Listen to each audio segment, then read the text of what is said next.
We just got even more news from Marvel Tōkon this week with another developer interview that just got released a few hours ago, in which the devs mostly cover story mode and single player content details. And there's actually a lot of info, so we're gonna talk about all of that in this video. Like and subscribe if you want to support the channel. I would appreciate it a lot, especially if you want to see more content from Marvel Tōkon. And now let's get into the interview. Okay, so let's start the video actually by talking about the overall information and facts that the developers state during the interview, and maybe later in this video we're gonna have kind of like a discussion section, because I think that some of the information is going to be like controversial depending on who you are and what you expect from the game. It might cause some worries or issues, so we can talk about that later. But the first thing is that the developers talk about what is called episode mode. And episode mode is essentially one of the biggest like single player pieces of content that Tōkon is going to have. And they say that it's going to be a story that uses motion comics, and it essentially has a really like time-consuming presentation. It has a manga artists that draw the entire base manga, and then they kind of like apply animations and move each of the frames so that the story progresses. And there is going to be a total of 10 hours of content on episode mode, and each one of the 5 teams in the game is also going to have supposedly a different type of story or a different narrative within the context of the animated comic in the game. So this is great. Like, if you're a fan of Marvel and these characters, you're gonna get a fleshed-out narrative of what's going on with each team, what is happening with the character selection, why are they there, and how they relate to the promoter and maybe the champion in the lore of the story. So there's actually going to be a lot of world building in Tōkon. There's gonna be a lot of things to expect if you're actually somebody that likes your story in your fighting games. But here is where the controversy starts, in my opinion, depending on how you take this, because the developers also state that there's no gameplay on episode mode. It is essentially a giant visual novel for each one of the teams in the game. It's just that you start episode mode, you choose your team, and then the story moves forward, and if you don't do anything, you just watch kind of like a movie or a show for your favorite characters, and that's kind of it. You can fast forward in the story if you press like buttons, but the idea is, for you to enjoy like the illustrations, the animation of the manga that they did, and also there is a lot of different options for voice acting. So there is kind of like a big focus on trying to share the lore and the stories of all the characters with the biggest amount of possible people so that they understand it in their own language, which is great, don't get me wrong. But it is really controversial that it's not going to have actual gameplay. It's just a giant movie, essentially, for each one of the teams, and you get 5. And here is, to me, where problems could start depending on what you expect from the game, because at the end of the day, it is a video game, right? A lot of people want to have a good story and world building for their fighting game, which is completely reasonable, but at the same time, they also want to actually play the game. And in this specific way of building a story mode or single player content, it's just like watching a show. It's not like really you're enjoying or engaging with the video game actively as a player. So depending on what you are expecting from Tōkon, this might be kind of like a disappointment, right? It's very similar to what Guilty Gear Strive has, which has like another giant visual novel, and a lot of people love that, don't get me wrong. And I think that a lot of people are gonna love also episode mode, because it's gonna have so much fan service if you're a fan of Marvel, which is great. But also, like, again, it's hard to just accept, I would say, a story mode that has no gameplay in it whatsoever. It can for sure be a controversial choice depending on who you are as a consumer and as a player. Then the next thing that happens in the interview is really interesting, because you could argue that it hints to the DLC of the game and how is it gonna be, because the interviewer asked the devs like, okay, so there's episode mode, each team has their own story, so is it correct for me to assume that in the future when we get DLC, there's also gonna be thematic teams and they are gonna get more comics on episode mode? And if you translate the website, it kind of gets translated into a situation in which the devs say, yes, the future DLC characters in the game will have kind of like their own story. But at the same time, I think that in here, there's a problem with the translation, and very easily in Japanese, this could be interpreted more as them saying like, yeah, the 5 teams in the game that are already on the base roster have their own story, but we are not really confirming that the DLC is going to be thematic. So in here, I would take everything with a much bigger grain of salt, because the translation is a bit weird, and there is a chance that you need to just read this on the actual Japanese to get it, and sadly, I don't have the ability to do that. If anybody in the comments understands Japanese, I would appreciate a ton if you can leave a comment and kind of like explain this screenshot in particular to see if it actually confirms that the DLCs of the game are gonna be thematic based just like the ones on the base roster, or if they might just be, like single individual characters. Oh, and also, I almost forgot, but they also mentioned that the game is going to have like this team generation function that gives you like a new name for your team if you build it yourself. So that kind of also hints to the idea that maybe you can play episode mode with a custom team, and you're gonna get one of the stories depending on the leader that you choose or something like that, and that's it. So we don't have that many details on it yet, but that's kind of like the way in which you can interpret the last part of that specific, section of the interview. But again, it's hard to understand this translation in particular from this paragraph. So maybe it means that you can choose like the team on a custom way, but you don't actually get a story mode sequence for them. We need to get more details later, or again, somebody that actually knows Japanese to explain this specific section. And then by the end of the interview, there's another section that is really interesting and key, especially if you don't like the idea of episode mode not having gameplay, because at the end, they say that there's gonna be a lot of game modes in Tōkon that you can play alone. And it is in plural, multiple game modes. That's also, of course, that the translation is actually right. But if that's the case, I don't know what else they are planning. I remember that there was an older interview in which they talk about casual game modes, kind of like party game modes for the game, but they were specifically talking about online, not about single player.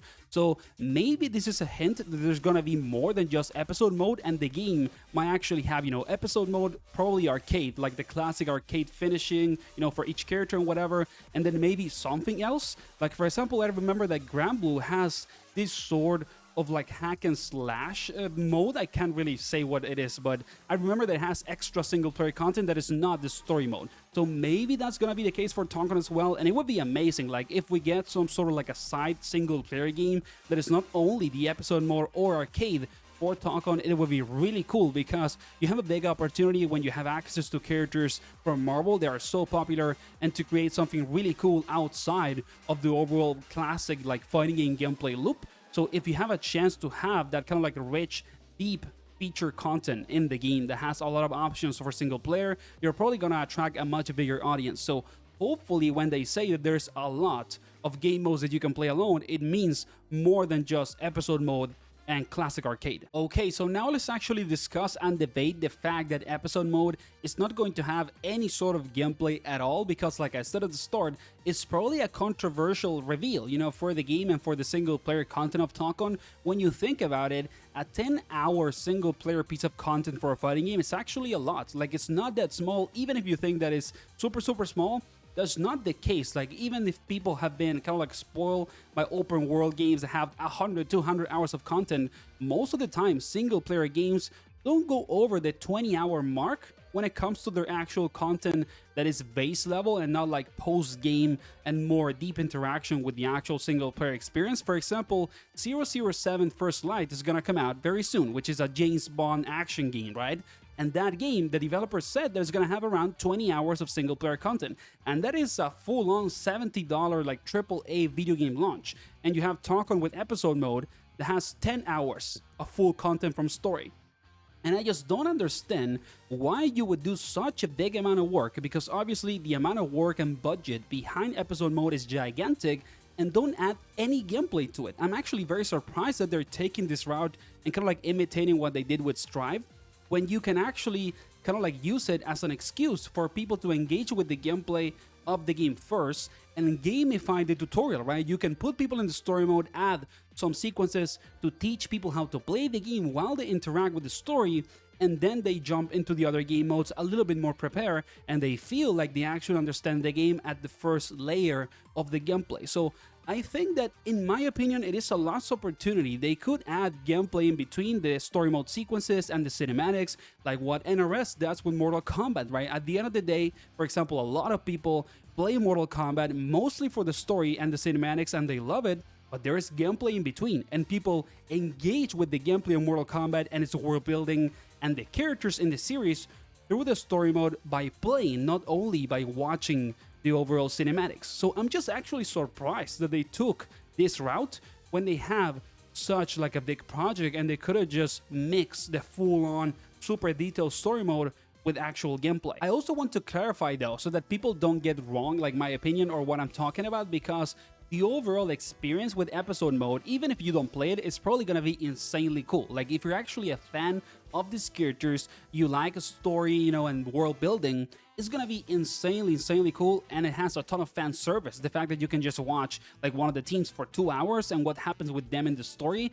And if it is actually like the trailers, because in some of the trailers there is this like comic panels or manga panels that have the characters and specific shots of them in their own context and story. So if it is that quality over and over for 2 hours, it is insane. Like, it's going to be one of the biggest pieces of fan service for Marvel in a long time in a video game. So I think that it can be great, but I just don't understand why take such an extreme position in the design of the single player and episode mode when you could easily mix it with gameplay and don't necessarily make it that convoluted of an experience, and it still, you know, make people engage with the overall actual like usage of the controls and the gameplay of your game while they enjoy the story.